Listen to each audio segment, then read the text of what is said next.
ఊరికనే దొరకదు. ఎందుకంటే పందుల ముందు ముత్యాలు వేయద్దు అన్నాడు. కుక్కలకు పరిశుద్ధమైనది పెట్టదండి. ఇది లోకంలో లేదు ఈ మాట, లోకంలో ఈ మాట లేదు. హల్లెలూయా. దేవుని పరిశుద్ధ గ్రంథంలోనే ఈ మాట రాయించాడు దేవుడు. ఎందుకంటే ఆయన మాట పరిశుద్ధమైనది, ఆయన మాట ముఖ్యమైనది. హల్లెలూయా. చెప్పాను కదా, అది జీవింపజేస్తుంది, జీవంలోనికి నడిపిస్తుంది, శ్రమలో ఉన్నవాడిని బయటికి తీసుకొస్తుంది, భయంతో ఉన్నవాడికి ధైర్యాన్ని, బుద్ధి లేని వాడికి బుద్ధిని, సంపద లేని వాడికి సంపదను సృష్టిస్తుంది ఆయన మాట. హల్లెలూయా.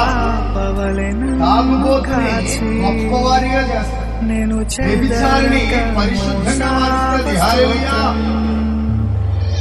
దేవుని మాట దానికి కట్టలేము.